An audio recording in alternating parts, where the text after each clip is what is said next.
I'm not sure he's from Texas, but I know that he's from the United States too. There is a whole load that will need to be unpacked as far as Exim Bank is concerned. And of course, as part of the duo of the Bennett, Warren and Associates, and I'm talking in person of Mr. Stephen Warren, who will be speaking to us on the very Exim process. Steve, please. Warren. I am the Warren and Bennett Warren Associates. My brother here, Jamel Bennett, is the Bennett and Bennett and Warren Associates, and we are here in particular to bolster. And let me say this from the beginning, I'm actually here at the behest of the U.S. Commerce Department. And 12 years ago, when I decided to leave, I used to work for, and give you some background, I used to work for an office called the Office of the Chief Financial Officer in D.C. It was created in 1994 to be an independent federal authority in every agency in the district, in the government. We found at that point that it was not efficient to let appointees run budgets in the United States. The average time that a presidential appointee spends at an agency is about 2.5 years. It's a very inefficient way to run a government. So the independent office of the CFO was created so that actual financial professionals can run the budgets for the government of the United States of America. And I actually happen to be one of the first 7 people hired to that agency. I was 22 years old when that happened. But the problem of the day then was that the city of Washington, D.C. was in federal receivership because they were $500 million in debt. This is the capital of the free world, and they were in trouble because of misuse of funds. Believe it or not, they hired us, and within 6 months, we had recovered everything. It set them on the path for financial solvency, and they were released from federal leadership the next year.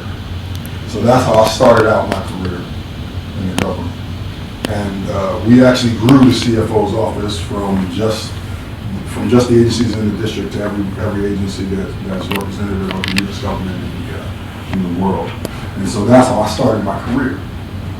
I did that for 20 years, particularly managing about 7 agencies personally, but involved in budget processes and we made new policies for financial, for the way that we were going to run financial operations for the entire U.S. government. I did that for about 20 years. And when I decided to leave the government, I actually got a phone call because I was getting ready to start, I was starting a consulting firm. I got a phone call from the Department of Commerce, and they asked me if I would participate as part of a forum that was designed to increase African American companies' participation in international trade. So I agreed, and that set me on the path of international trade and finance. In particular, we wanted to increase U.S. service exports. An analysis of our trade deficit showed that was a place that the United States could take advantage of. That was one of the sectors that we weren't really selling services abroad. And we had talent that wasn't actually being offered to the world. And so we've been working on that for the last 12 years. But also, hard exports, of course, are the base of trade. And so that's what I've been doing for the last 12 years. We use a variety of agencies primarily to do that. U.S. Trade Development Agency. Exim Bank is the most important because funding, of course, is always a hurdle. It's always a hurdle. So I'm here today to particularly talk about programs at Ex-Im Bank that are available for qualified projects outside the U.S. and in particular in West Africa. And it should be noted that the U.S.'s trade targets, particularly, we are very concerned and very eager to build relationships in West Africa. We've identified this region as a place that is compatible with our own goals for import export. So I feel that ought to be stated off the top, that the United States is very interested in building long-term partnerships with West African countries. I know that there's been a lot of investment, foreign investment here, but I'm not sure if it was actually a partnership in the spirit of a true partnership. But I'm here to tell you that that is exactly developed. And that's basically I'm here at the behest of that.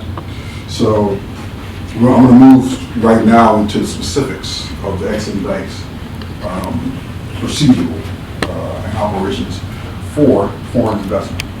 There's actually no limit, no industry that actually cannot receive Ex-Im Bank consideration.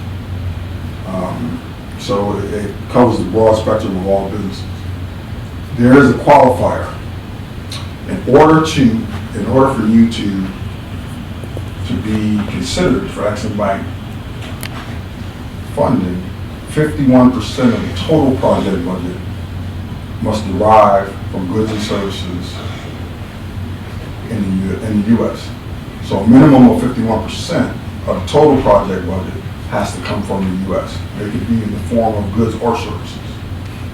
And that's the major hurdle, right? That's the major hurdle.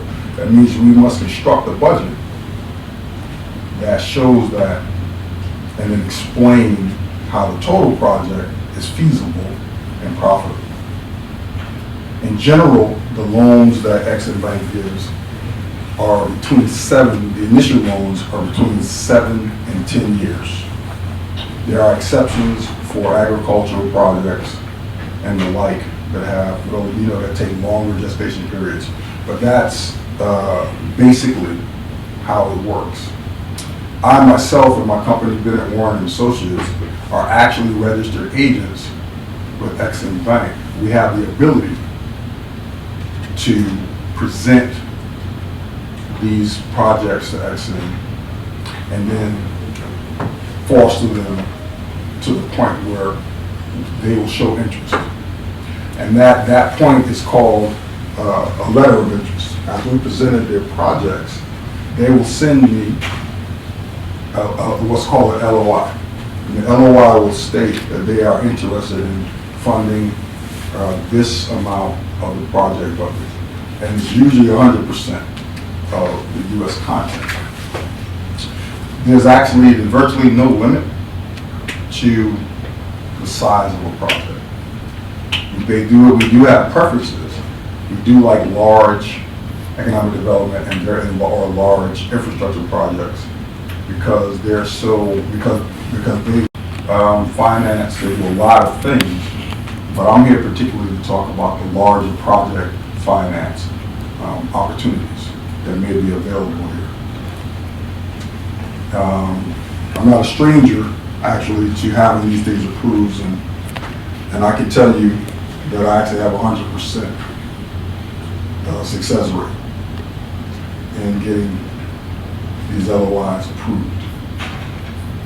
The catch is we will fund all of the U.S. content, and we will help you fund the Nigerian and local content as well. So we will be a full participant in structuring the finance for any project, whether it be roadways, railways, ports, you name it, we can do it. Retail, and we are very eager to build long-lasting relationships. The United States government actually realizes that we're about 50 years behind other countries that have been invested in Africa. And we are eager to reconcile that long mistake, right? It's been a long mistake that we're in there. And you know it's a long mistake when white folks in the United States reaching out to brothers to help them out. You know, when they reaching out to brothers to help them out, you know they really need some help. they really need some help. So I stepped up to help them out about 12 years ago. It's been going great, but I haven't stopped yet. We just beginning. So I'm looking for projects, or potential projects, that can fit this mold. If we can get that done, we can get the funding. It doesn't matter how large, it doesn't matter how small, we can make it happen. The deal is we just want to get things moving.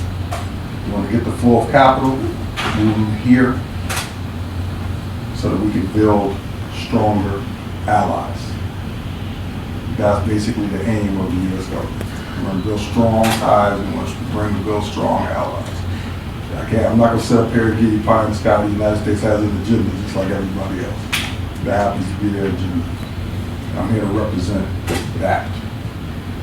But it's, I welcome all questions. I'm sure there will be some, but that's the gist of what the offer is from the USIC Bank and the Department of Commerce and the entire actual commerce mechanisms in the United States. And so me and Jamel are here to represent that, even though we do have specific expertise in certain industries.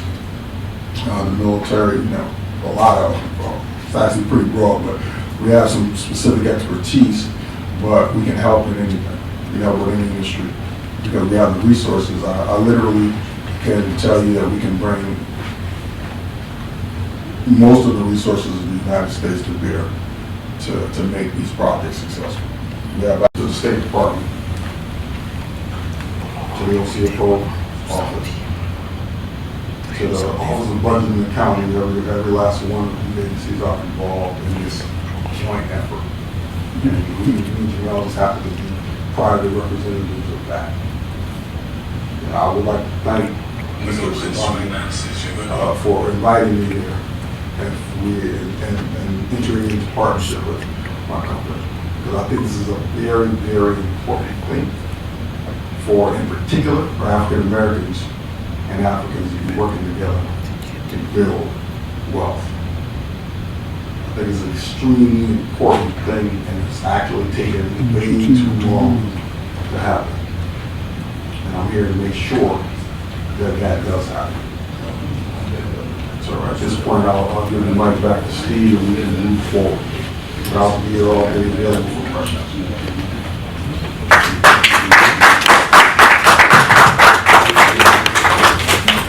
Thank you, Nimsy.